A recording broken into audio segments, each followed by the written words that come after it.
Добре, хубаво. Значи, ти си спомняш най-вероятно, защото от тая година, обаче темата за любовта. Минаваме вече на темата за любовта и тук в този план, който съм разпечатала, краткото планче, виждаш, че преди да стане въпрос за това, което съм отворила на самия екран, преди да стане въпрос за самия Димчо Дебелянов, тук имаме изреждане на интерпретацията. Защо е важно да можем да проследим как се разглежда интерпретацията за любовта през различните периоди, защото ще ви дадат, припомням, на една от задачите, сравнете темите за любовта и как са интерпретирани в двете произведения. Точно така. И ако ви дадат на някой, пък то може да е непознато произведение, ама на някой от тия, които на нас все пак са ни били познати от произведенията, които сме изучавали, ние си знаем как типично той възприема любовта. И сега през средновековието въобще няма такава тема. Там само Бог. Значи през средновековието любовта е само към Бога. Каква ти е интимна любов? Какво е? Там изобщо човека не е в центъра на изображение. Там винаги се възхвалява Бог, Божественото и християнството. Така беше. А иначе вече през Възраждането всъщност за първи път се появяваше темата за любовта с Петко Славейков. Сещаш ли се, че сте учили Извора на Белоногата и всъщност Гергана и нейната вярност и нейната чистота и нейната любов там бяха точно възхвалявани. Даже тя се принася в жертва в името на своето. Не, очи си давам, хубава Яна ми давам. Да. Даваш ли, даваш Балканджиово. Добре. Добре, и даже между другото трябва да знаеш, че през Възраждането се появяват и първите еротични стихотворения, точно от Петко Славейков. Наскоро беше нашумяло по телевизията, даваха точно Захари Бахаров как рецитираше точно женски млади изповед. То е такова едно много закачливо стихотворение. Та през Възраждането вече се появява като тема това. Любовта става просто към жената, нали, интимната любов. Само, че свързано с освобождението, както винаги, защото Възраждането, нали, е робство и там са Христо Ботев, там са Любен Каравелов, там са Петко Славейков. Левски, той е революционер, той никога не е бил поет или автор изобщо на художествени текстове. Вазов, нека да си го запомним, че той е след освобождението, между другото. Той описва времето преди освобождението, обаче пише след освобождението на практика. Всичките текстове, които изучаваме от Вазов, са написани след освобождението. Да. Та при Ботев това ти е абсолютно категорично любимия. Това е до моето първолюбие. Там си абсолютно заковаваш го, нали? Там си е желязна. Там любовта със сигурност трябва да заявим, че е подчинена на дълга, нали така. Там даже е отхвърлена любовта, интимната любов към любимата. Изобщо всичко там е подчинено на родината и на свободата. След освобождението Иван Вазов, въпреки че казваме, че е духовен водач на нацията и винаги сакрализира всяка светиня българска, той пише и любовни. Люлика ми замириса, не знам дали си чувала за една такава стихосбирка, там пише и любовни, интимни. Той е бил, той между другото имал нещастен брак, оженват го, сватосват го и го оженват за една и после майка му я изгонва. Да, не я харесва, я изгонва, обаче тя много упорит се оказва и до край той не успява да се разведе с нея и той като умира, тя наследява. Да, женска работа. Така че Иван Вазов също пише за любовта и за това, че тя е вдъхновяваща, опияняваща и така нататък. Модернистите са интересни в този смисъл за любовта. Пенчо Славейков и между другото ще видим тук и при Димчо, че е по подобен начин интерпретирана темата за любовта. Според Пенчо Славейков истинската любов е не толкова физическата, плътската любов, а духовната любов. Това е по-висшия израз на любовта и това е по-истински израз на любовта. И дори той всъщност опоетизира несподелената любов и даже и раздялата опоетизира. Защо? Защото според модерниста Пенчо Славейков у него има една такава вяра, че всъщност когато ти си разделен с човека, тогава тази любов е неумърсена от някакви битовизми, от някакви обстоятелства, които са в ежедневието и тогава любовта е по-възвишена. Те страшно много са обичали да контактуват едно време чрез писма. И всъщност не са били заедно. И са си контактували чрез писма и са се обяснявали в любов. И така наистина са горели, са тръпдали в някакви в някакви страхотни чувства и страсти. Та за Пенчо Славейков любовта е абсолютно опоетизирана, възвишена, обаче виж, интересното при него е, че любовта раздяла е по-висша, отколкото споделената любов, която е в ежедневието между двамата. Точно така, неразделни, да. Те между там защитават, ето там темата за любовта е основна. Те там защитават любовта си и се опълчват срещу родителите, които им забраняват да се обичат.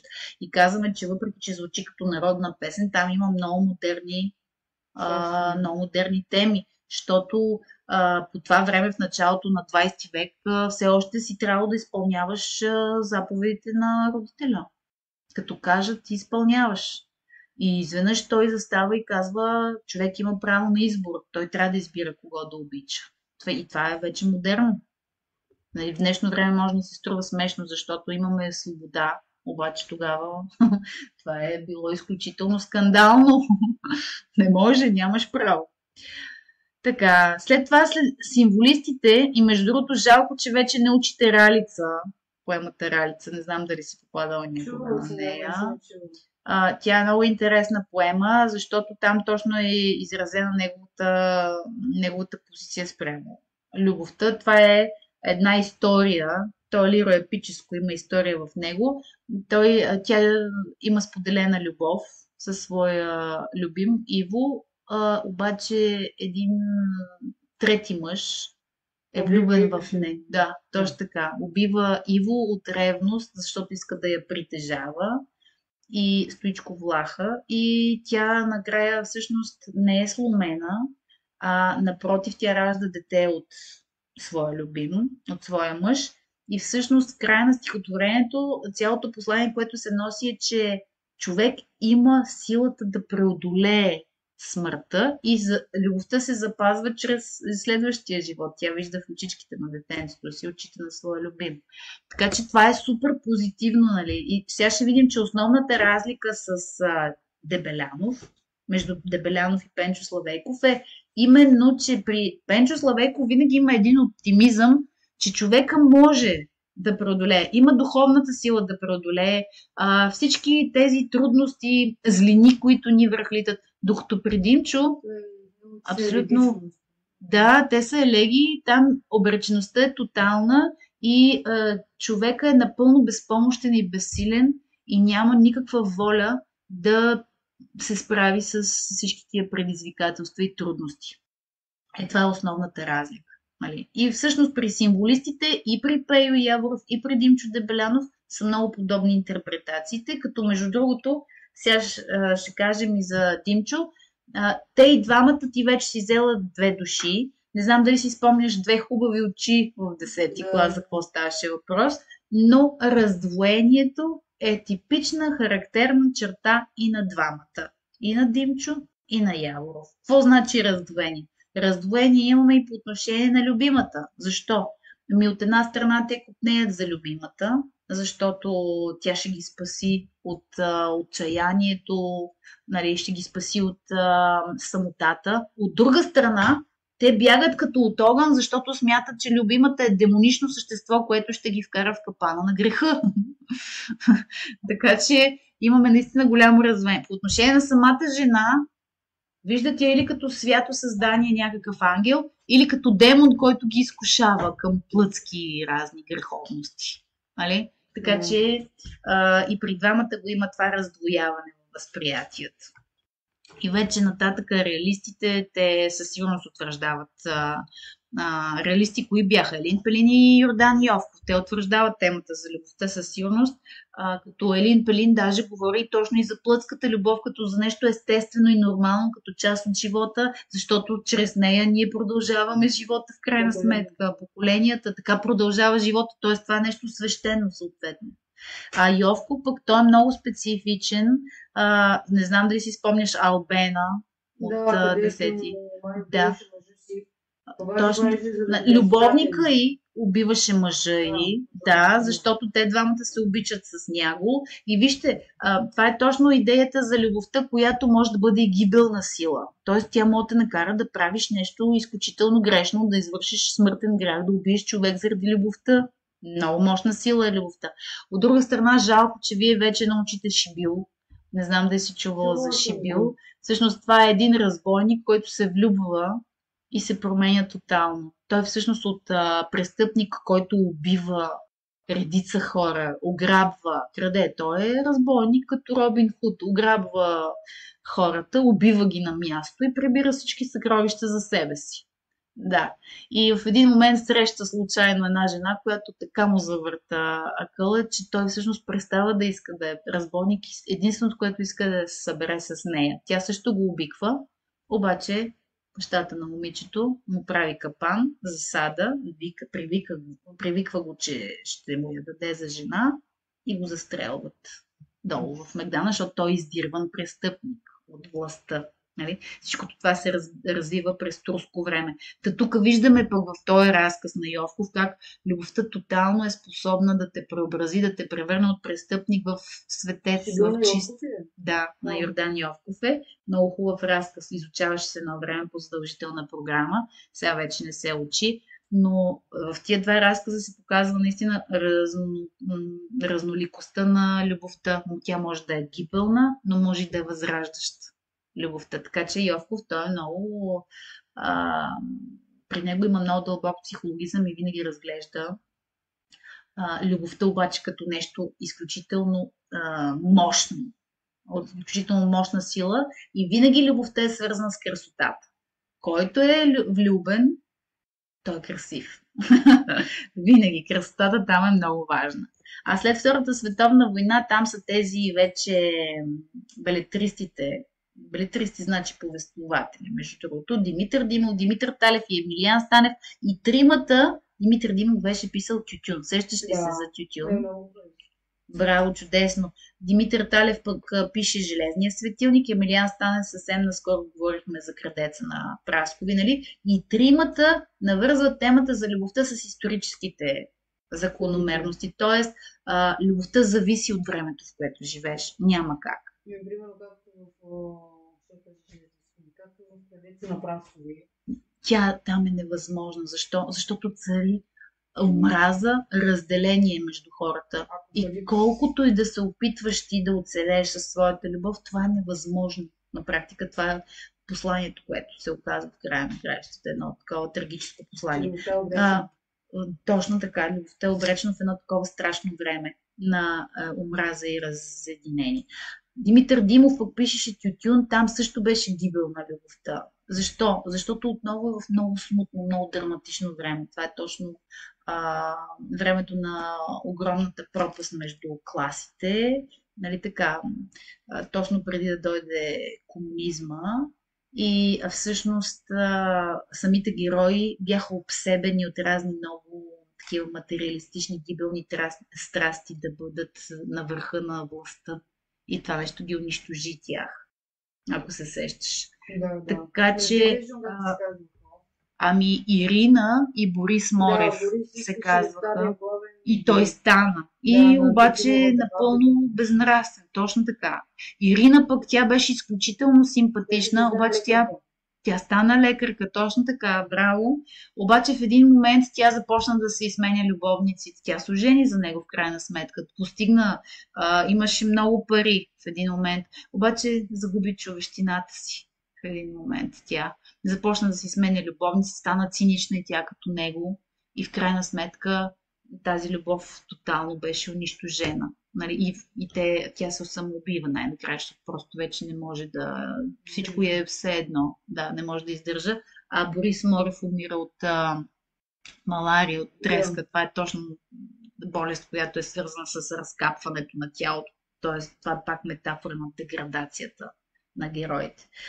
Но това е пак навързано с историческия момент. А пък Железния светилник, каква беше любовта там? Ния, помниш ли? Лазар трябваше да избира между Ния и Божана. Да. И всъщност той заради дълга си беше избрал Божана, обаче много удобничко Божана умря, за да може да умря и бащата на Ния, който беше враг на Лазар, за да може накрая любовта да възтържествува. Да. Виж колко удобно се наредиха нещата пък там при него. Там всъщност имаме, въпреки трагичната смърт на Катерина, която беше принесена в жертва на общността, имаме щастлив край за Лазар и за Ния. Да. Обаче какво е посланието, че ако ти служиш на рода, ако ти служиш на обществото, тогава и твой личен живот ще е щастлив и нещата ще се наредят. Тоест, трябва да има дълг към семейството и към общността, да следваш този дълг и тогава и твой личен живот ще бъде изпълнен с любов и щастие.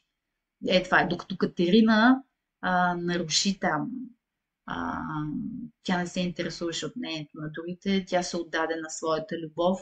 Как се казваше? Рафет Линчен, да. Тя се отдаде на него и забременя, а това е недопустимо. Да. И всъщност майката беше готова да я погуби в името на това да запази честта на семейството си, което е изключително жестоко и страшно, но тя не даваше билки. Да, за да пометне.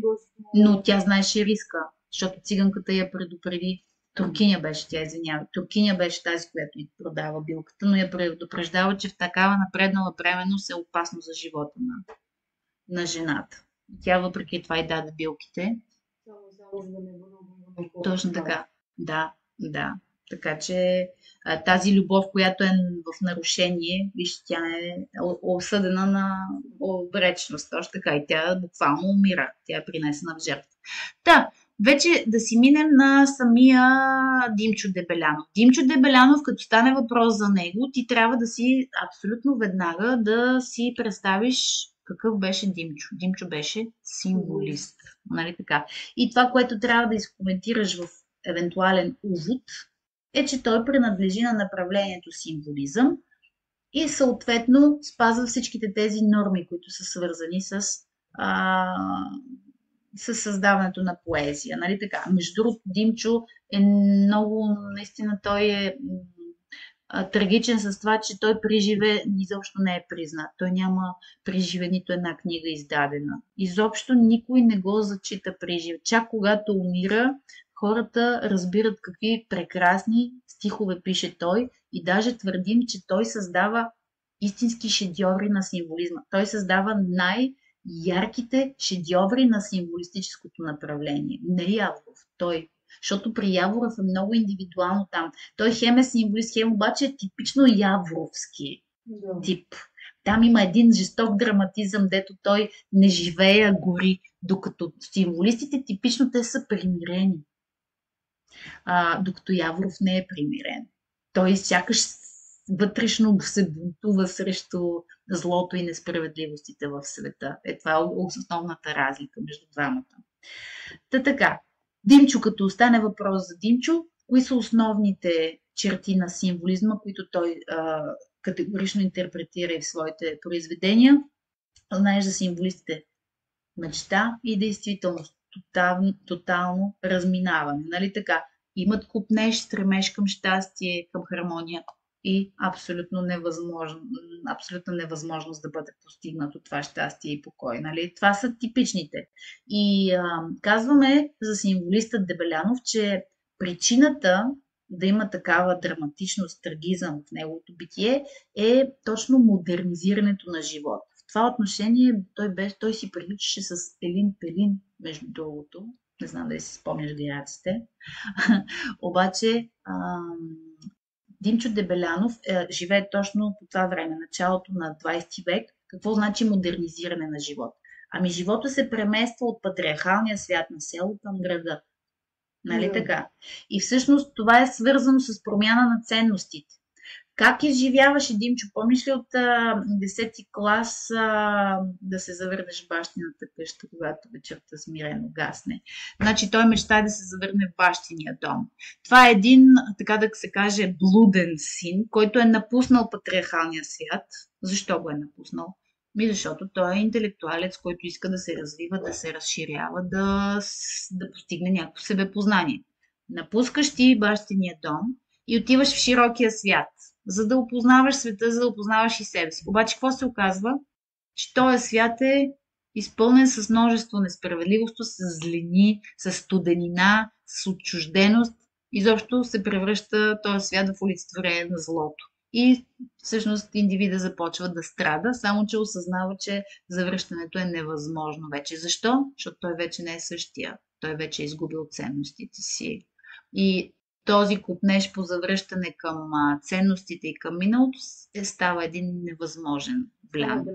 Да, невъзможно. Купнеж, блян, това са се. Мечта, това са се синонимчета. Та винаги в неговата поезия миналото е сакралното, там е всъщност, там са ценностите, там са щастливите мигове, а настоящето и бъдещето са категорично, тотално изпълнени с нещастие, с скръб и с примирение, защото там е света на злото. Нали така?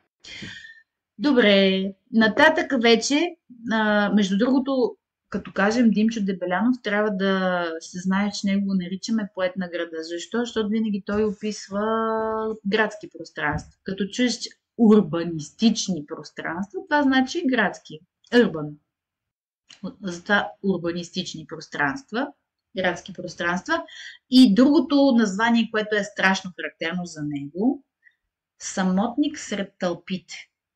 Ако ви питат кой е той, значи той е поет на града и е самотник сред тълпите. Той винаги описва някакви градски пространства, някакви тълпи, които са отчуждени, враждебни към него и той е винаги неразбран. Той винаги е самотен и отчужден от всички останали. И сега ще видим, че и двамата влюбени така са представени, между другото. Казах ти за темата за любовта в неговата поезия. Значи, наистина, ако се зачетеш в други стихове, ще видиш, че имаш изключително разнопосочни послания.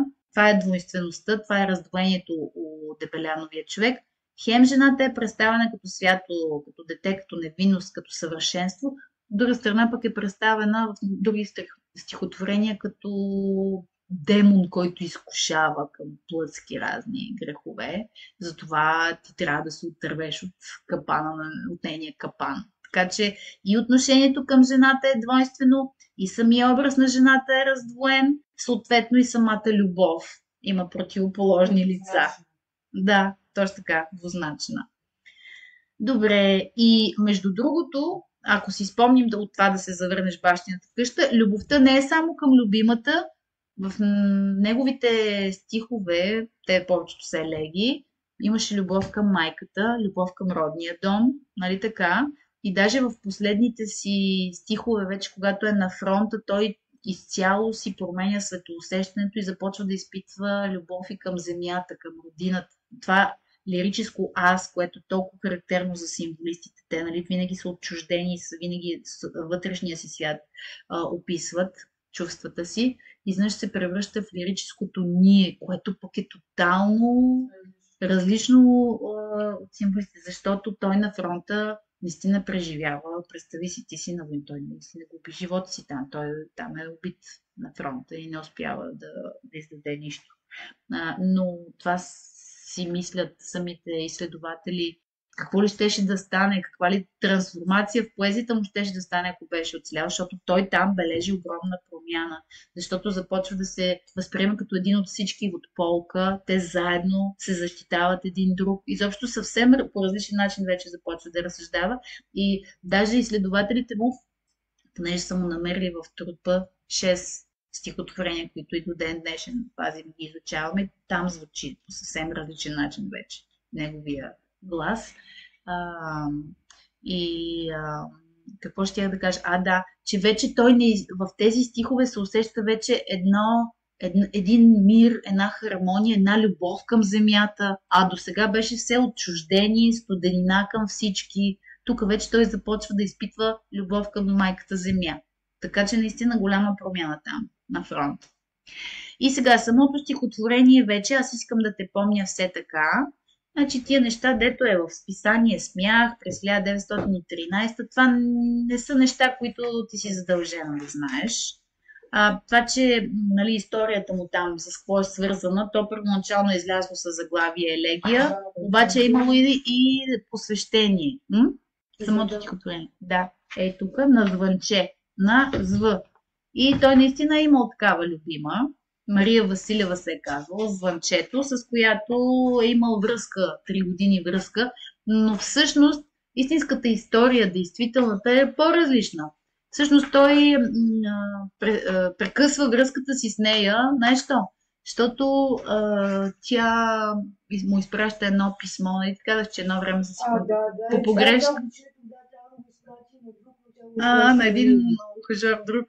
Трябва да го прати по погрешка по пращане. Объркала е писмата и той получава писмото за ухажора. И така се разделят всъщност. Но тя наистина умира от туберкулоза. Била е болна вече, когато са се разделили и той е бил покрусен от нейната смърт и създава едно такова стихотворение, което в последствие променя, маха имената, маха всички посвещения, сменя тук там няколко думички и тогава вече с тази промяна, както сега го виждаме, стихотворението изглежда абсолютен образцов шедьовър на символизма, защото има множество символи тук и послания, свързани точно с символистическата поетика. Добре, като жанр ти каза елегия. Нали така? Какво е характерно? Ако ви зададат въпрос, какво е характерно? Да посочете една черта, която описва жанра на... Аз искам да те помня все така. Това не е чак то. Носталгията не е задължителна при носталгия със сигурност има. Добре, хубаво, но и баладата също може да има тъжен край. Запомни, за елегията най-характерното нещо е, че скръбта, тъжното чувство, елегичното чувство градира. Какво значи да градира? От началото, всеки следващ стих до края има едно нарастване на скръбта. Разбираш? Градация на елегичното чувство. Това е. Най-характерната черта за елегията е, че ако започваш с носталгия, тая носталгия се разгръща към мъка, отчаяние, безнадежност, и накрая умираме. Нали? Ето това е изключително характерно за елегията.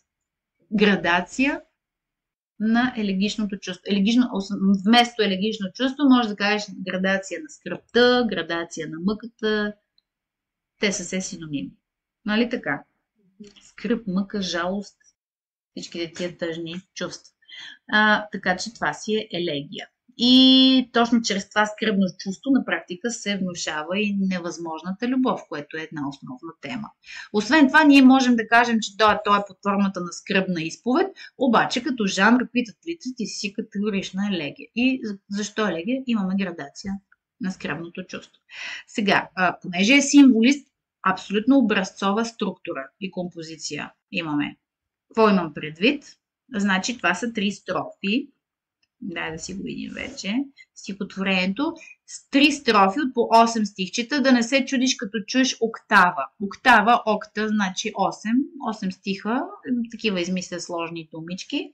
3 строфи. Освен това, чисто казваме, че всяка строфа е оформена тематично.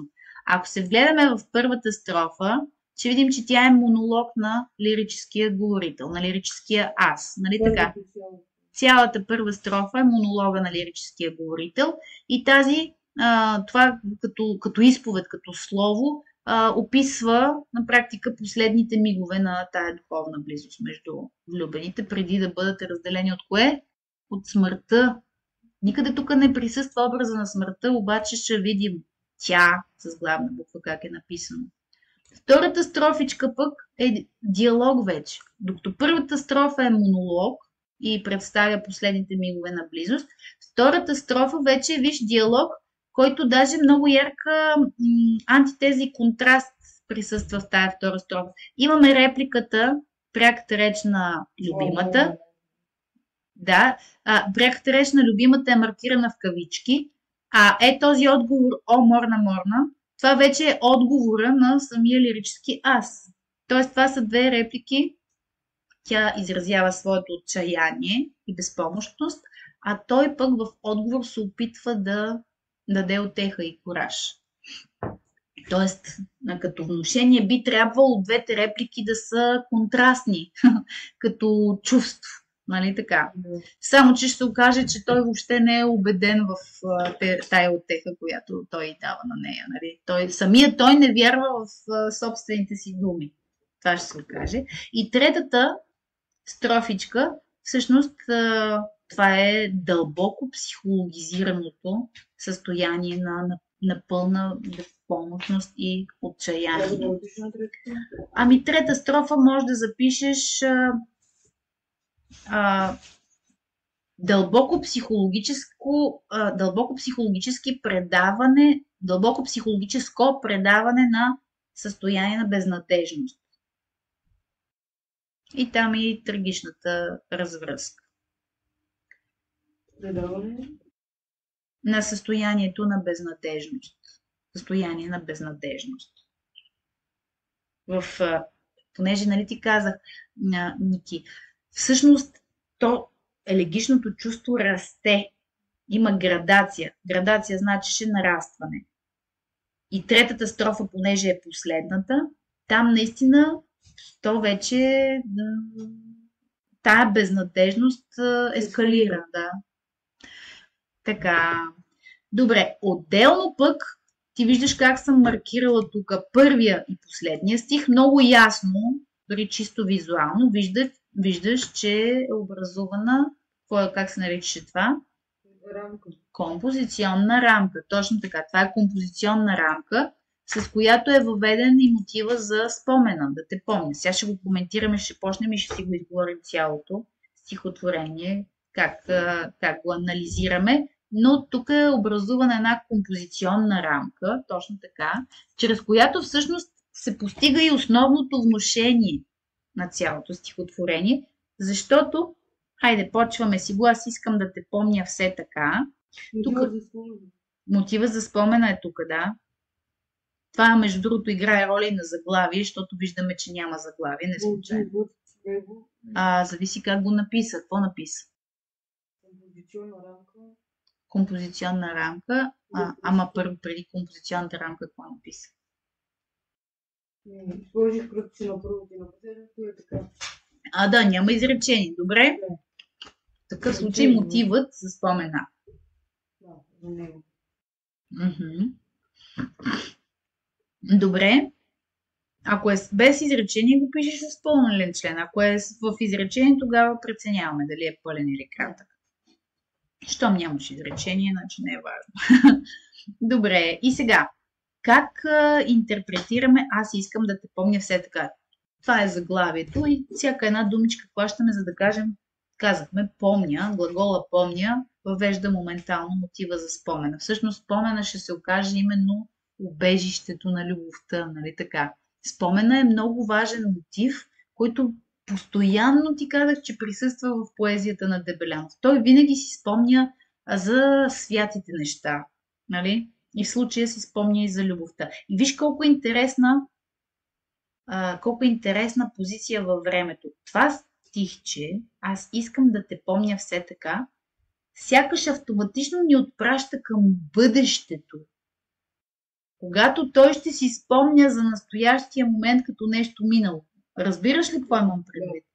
Значи той в момента се разделя с любимата, това са им последните мигове. Обаче аз искам да те помня все така, автоматично ни отпраща в перспективата на бъдещето. Аз ще помня все така. Може си да бъде, аз ще те помня все така. Да, обаче защо тук можеше? В този смисъл какво представлява глагола искам? Тогава пък. Защо е казал искам? Това са пък точно типично символистическите копнежи. Винаги символистите, Дебеляновия човек включително, копнеят за постигане на някакво щастие, на някаква хармония, на някаква любов, нали така? И този глагол искам е типично символистичен, защото показва копнежа. Как го каза ти? Копнеж май ми го каза. Или блян. Точно, това е бляна. Това е пък мотива за бляна, може да напишеш. пише? Искам е глагол, който въвежда мотива за бляна, бленуваното, за копнежите, за мечтите. Както искаш го напиши. Това са все синоними. Да. А пък отделно вече все така. А пък наречието все така, това вече въвежда едно усещане за вечност. Все така, все така, все така. Нали? Усещаш ли мотива за вечност? Да. И по този начин спомена всъщност е вечен. Точно така. Да. В спомена живее любовта и тя се превръща в вечност. Значи по един много интересен, модернистичен начин казваме, той опоетизира любовта, обречената любов при това. И сега аз ти казах, че според Пенчо Славейков любовта е по-свята, когато са разделени. Нали така? По-чиста е, по-неопетнена е. И между другото тук, ще го видим сега, ще стигнем и до него, обаче любовта ни сякаш по-свята, защото трябва да се разделим. Абсолютно същата интерпретация и казваме, че освен, че има композиционна рамка, имаме и двустишие в първата строфа, което представлява вътрешна поанта. Това е основното послание на цялото. Поанта какво беше? Поанта беше, да, най-важното послание, основната идея на цялото стихотворение.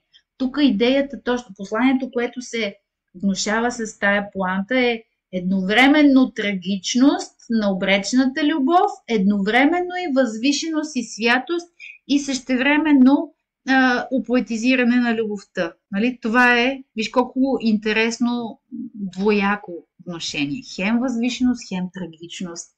Казваме, шедьовър на символизма е това. Така.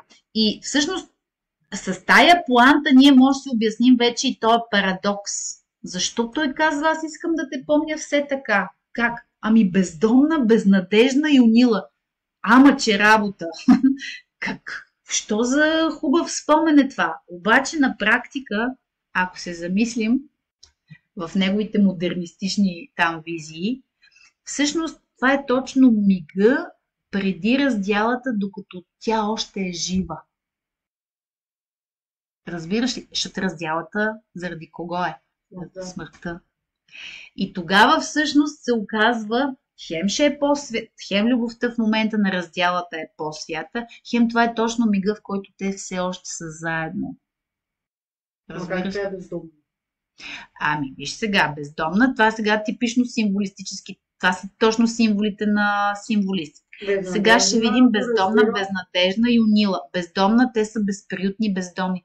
Казахме за символистите, че е много характерно, че те винаги се чувстват отчуждени от цялата общество, от общността, от света и съответно ги наричаме и бездомници. Защо? Защото нямат място, където да се приютят. Безприютни, без никакъв пристан на надежда, на успокоение, на покой. Затова самата любима се превръща в олицетворение на самата любов, че на самия живот дори. Нали? Така се чувства и самия той. Така че бездомна епитета, между другото виждаш и ярката градация, бездомна, безнадежна и унила. Това са типични такива епитети, с които се описва именно светоусещането на модерния човек, на Дебеляновия човек. Той винаги е бездомен и даже сега ще видим къде са застанали те. Те са на хълма. Те са отново отчуждени бездомници са. Там на хълма сред дървесата са. Те не са в някакъв дом. Как така? Ако ние реалистично се опитаме да си представим една такава ситуация с умиращ човек, как са отишли? На практика това е абсолютно абстрактно и напълно ирационално. Няма нищо логическо в това описание. Нали? Защо? Защото всички тия неща са символи. Но запомни, при Дебелянов лирическият човек винаги е бездомен. Защо? Защото няма разбиране към него. Защото е самотник. Защото е отчужден от всички.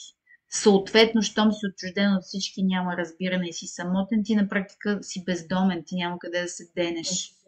Не си намерил място, където да се почувстваш себе си. Що? Защото си отхвърлен от всякъде. Това е типичното светоусещане на Дебеляновия човек. И затова и тя е наречена, че е бездомна. Това е много метафорично.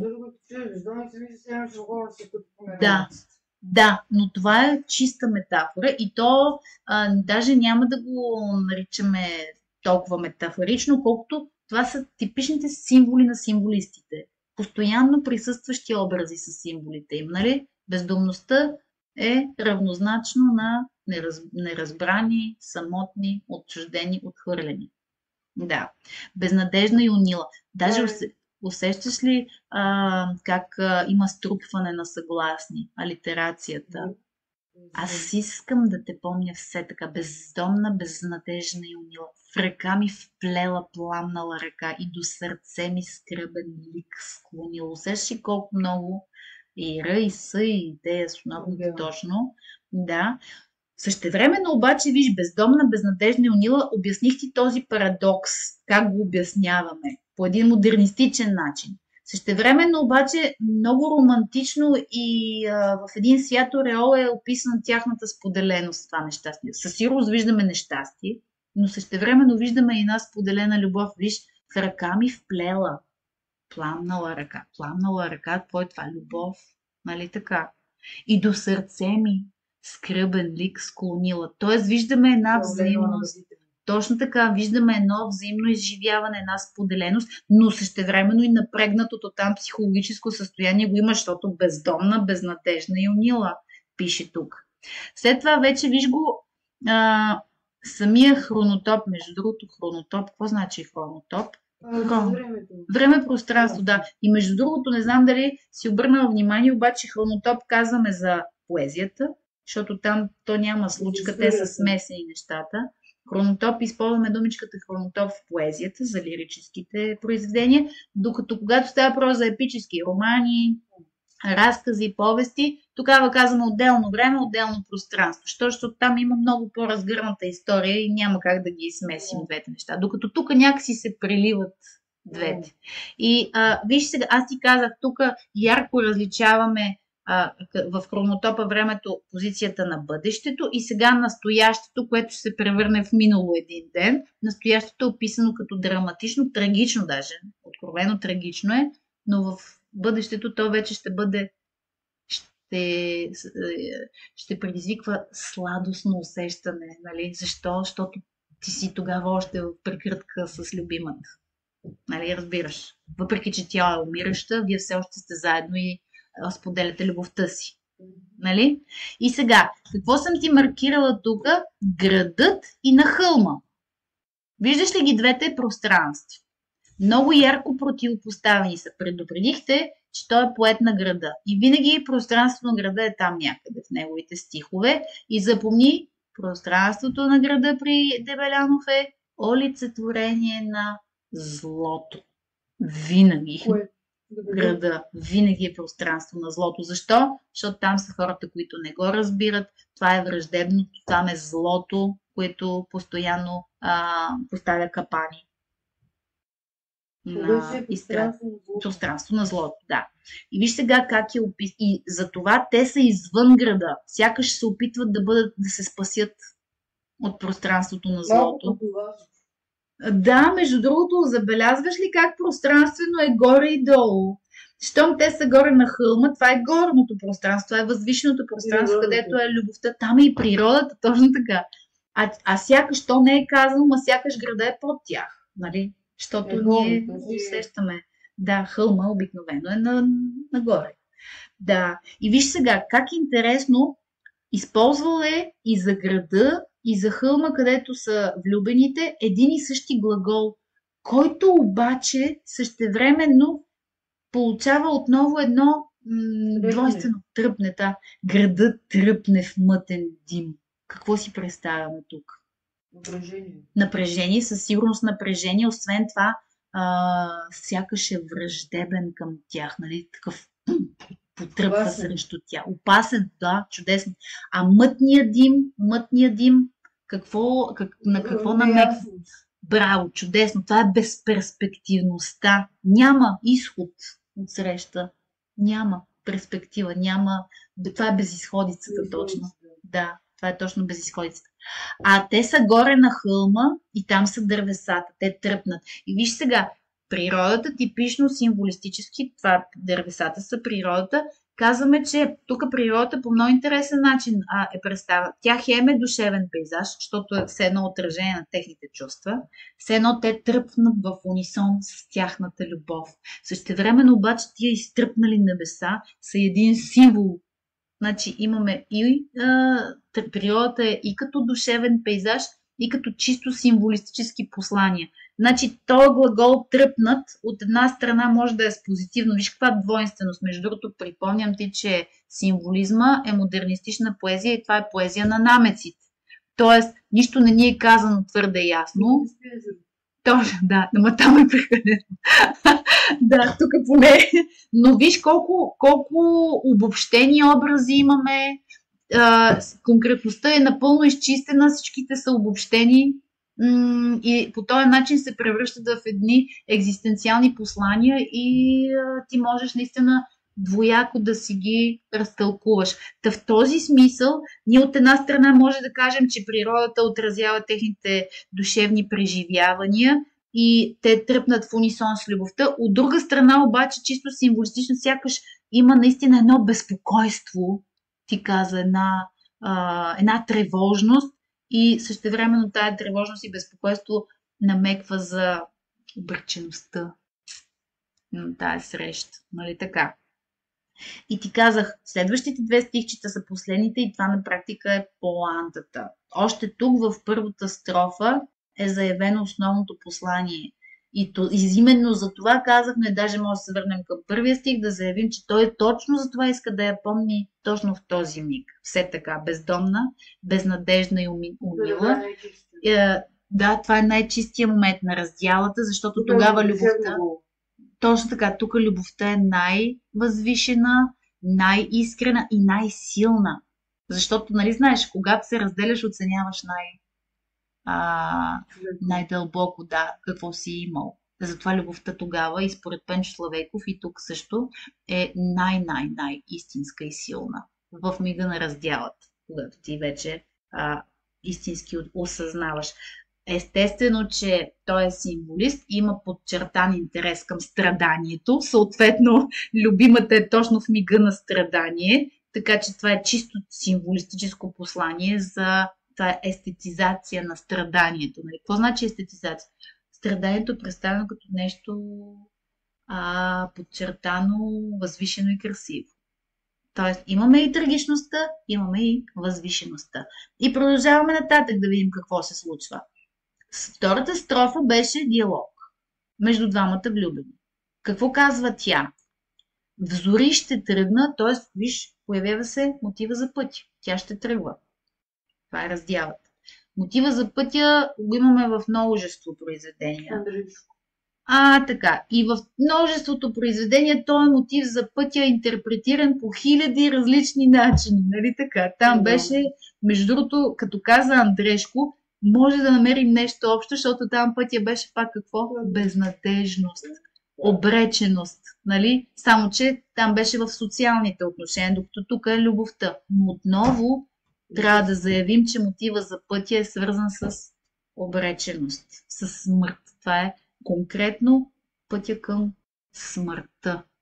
Нали така? Тоест отново има тая обреченост и безизходицата. И в този смисъл тук присъства образа на зората. Традиционно ние сме свикнали, че зората е ново начало. Точно така. Тук обаче това е елегия и няма нито един образ, който да донесе някакво усещане за ново начало и за надежда. Интерпретирам се едно, че дори ще трябва да ще отида на сутринта и той вече да дойде на сутринта, след като тя си е отишла. Ами тя казва, какво казва тя? Взори ще тръгна, ти взори дойди и донеси ми своя взор прощален. Това е в зората, те ще се простят окончателно и ще се разделят. Нали така? И в този смисъл зората е края, вместо да е началото. Виждаш ли какво преобръщане на смисъла на зората? С противоположно послание се появява тук образа. Да, обаче за да имаме оксиморон, ние трябва да имаме думи, които взаимно се изключват. Няма как една дума да бъде оксиморон. Просто ще заявиш, образът е с преобърнат смисъл. Вместо да е носител на позитивно послание за надежда или ново начало, всъщност тук зората е с преобърнат смисъл. Тя носи посланието за край, за раздял и за смърт, което вече си е парадоксално. Тук имаме, казахме, множество парадокси, някакви нелогични неща, а което си е типично за символистите.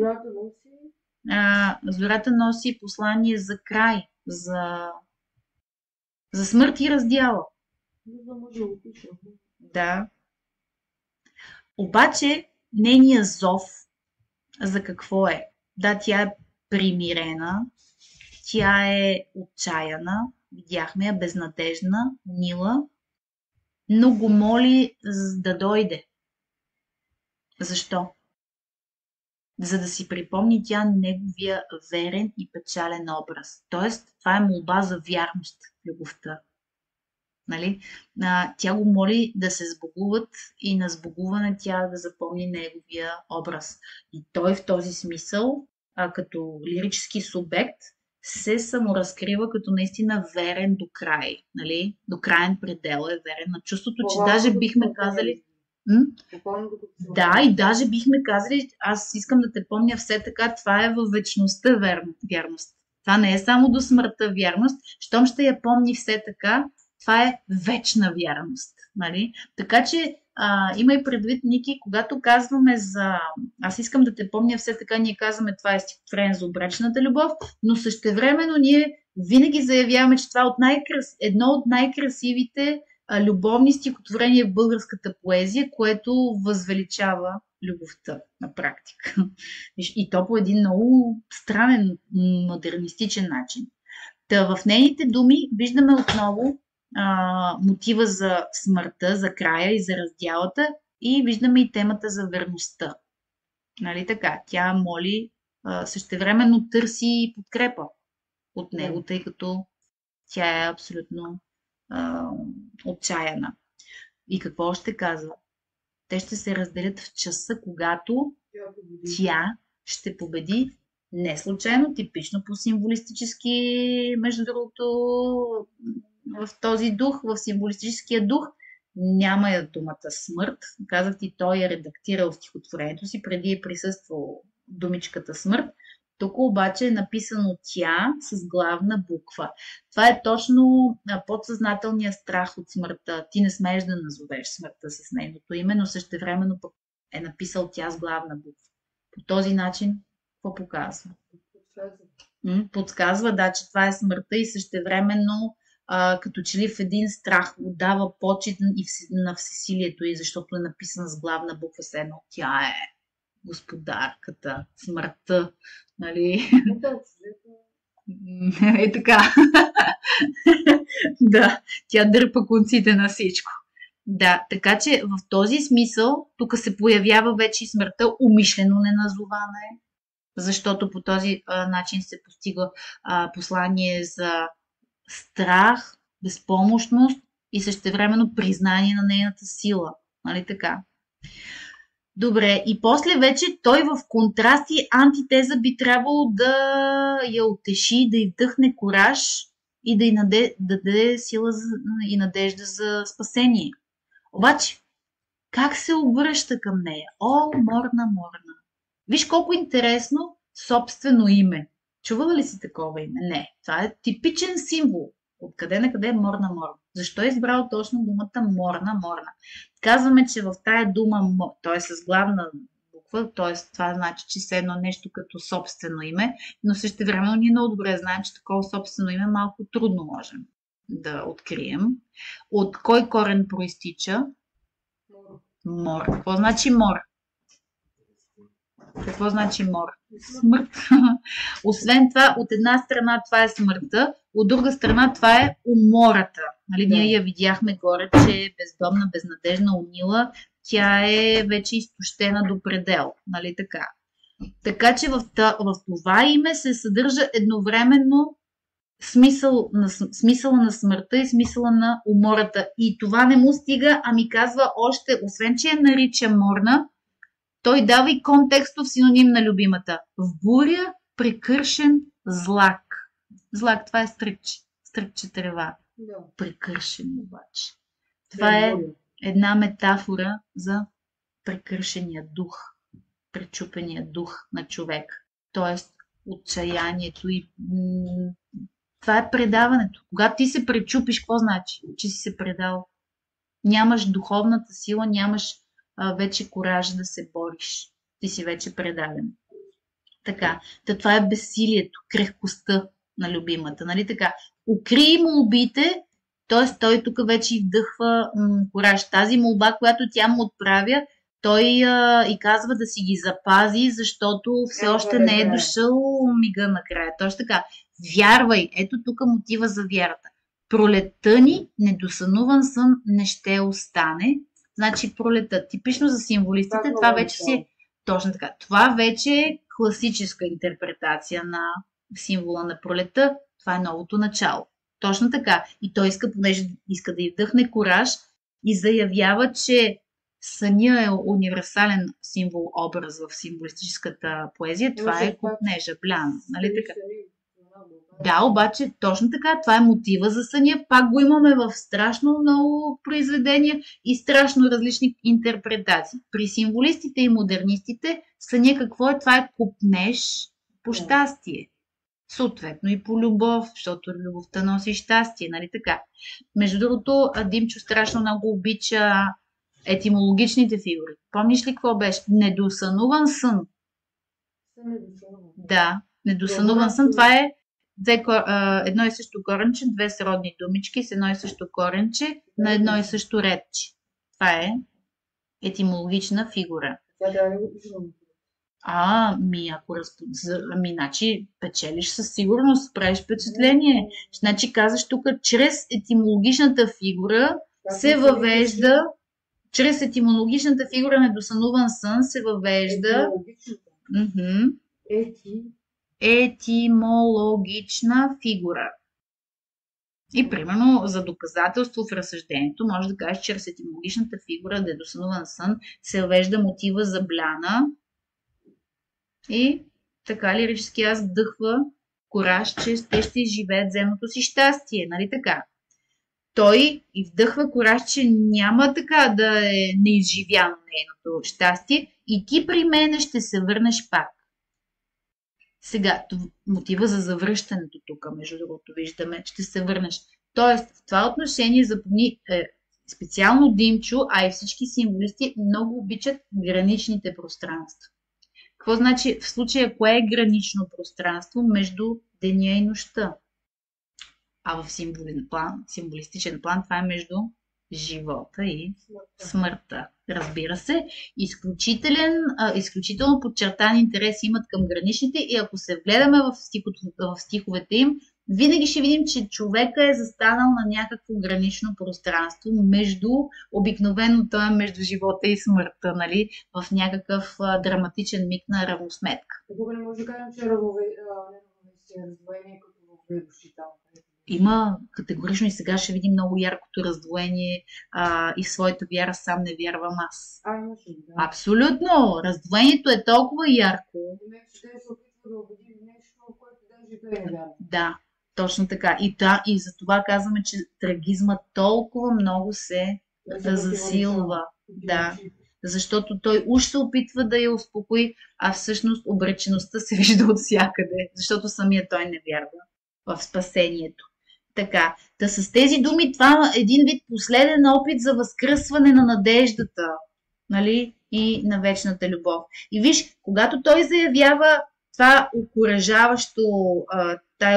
окуражаваща реплика, че пролетта им недосънуван сън не ще остане и пак ще се върне тя при него, виж отговора какъв е. Буквално с антитеза. А е в смисъл на но. Нали така?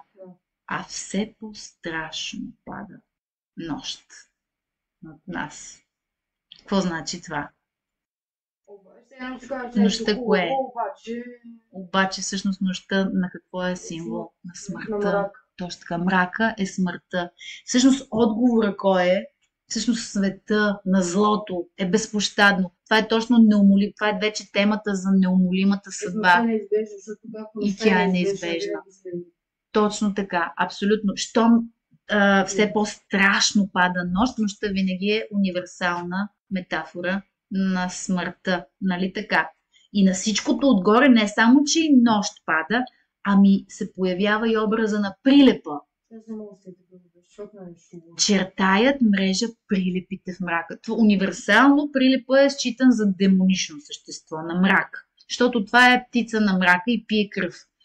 Съответно, знаеш, прилепите са като вампирите все едно. Така че приемаме ги като птици на демонични птици на злото. Точно така. Мрежата пък, изведнъж, това отново е една метафора на затвора. Сякаш ти си пленник, капан, затвор.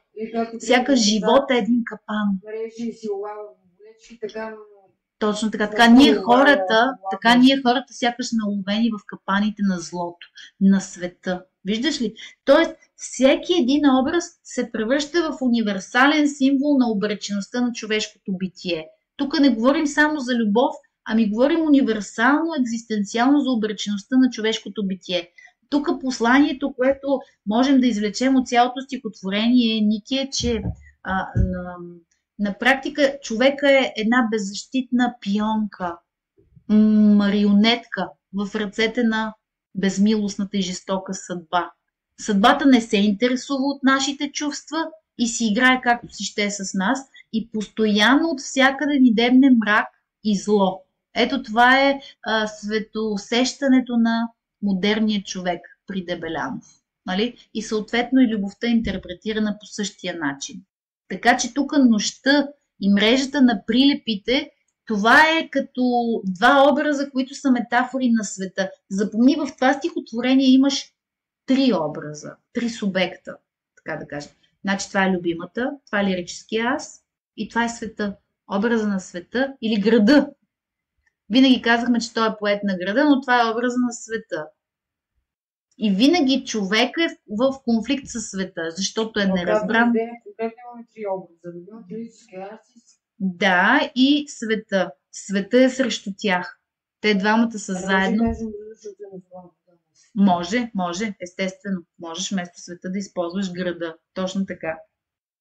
Града е враждебния, но метафори на града и на света се превръщат, казахме, в метафори на града се превръщат и нощта и прилепите. Това са метафорични образи, които обаче намекват за отношението на града или на света. И двете неща се преливат и преплитат. Нали? Така. В това отношение, казах ти, имаме и универсалните послания за обреченост, за липса на изход. Защо? Защото ние не можем да променим живота си, ние нямаме силата да го направим и освен това сме толкова зависими от обстоятелствата и думата не е наша. Всъщност съдбата решава какво ще стане с нас. Ето това е вероюто на модернистичния символист. Така, и сега продължаваме нататък. Отеха сетна значи последна. Сетна значи точно е синоним на последна. Сетна значи последна. Последна отеха чака любимата. Нали така? Любимата, виж как е представена като твоята немощ. Тоест напълно като изнемощяла и като предала се вече. Тя е безсилна. Тотално безсилна. Тя чака утеха, обаче той не може да я даде, защото в своята вяра сам не вярва. Ето отново имаме етимологична фигура. Вяра, вярвам. Вяра, не вярвам. И между другото в това отношение посланието е, че така се разгръща трагическото послание, че вече лирическия говорител загубва нравствените си опори. Когато загубиш вярата си, ти вече си взела и Никола Вапцаров и вяра, нали така? Там за темата за вярата и надеждата казваме, че вярата това е основна опора на човека. Без вяра той не може да продължи да живее, нали така? Вяра в нещо, в нещо светло. И тук в този смисъл той губи своята опора, той губи своите нравствени устои, защото загубва и вярата си. А самата вяра отново може да я разгледаме двояко. Вяра като увереност в спасението на любовта и на любимата, а от друга страна и упованието в Бог. Да. Между другото, самият Димчо Дебелянов, когато умира, трупа му, в пазвата му има Новия завет. Той редовно е четял Библията и наистина е бил вярващ човек. Така, добре. Така че в последната строфа наистина виждаме пълното поражение на влюбените и от обречеността.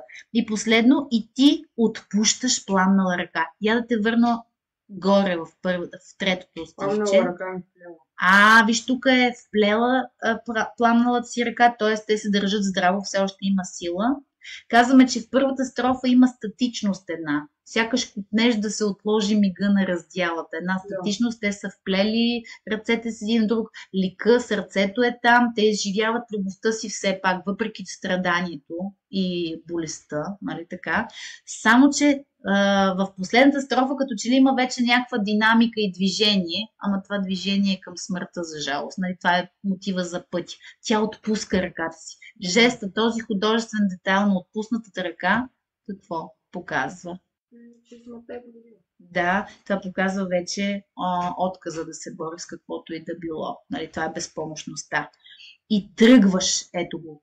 Това вече настъпва самата раздяла, т.е. смъртта. Това е мотива за пътя, казахме. Поглед в тъмнината. Впила тъмнината, това е нощта, това е смъртта. Нали така?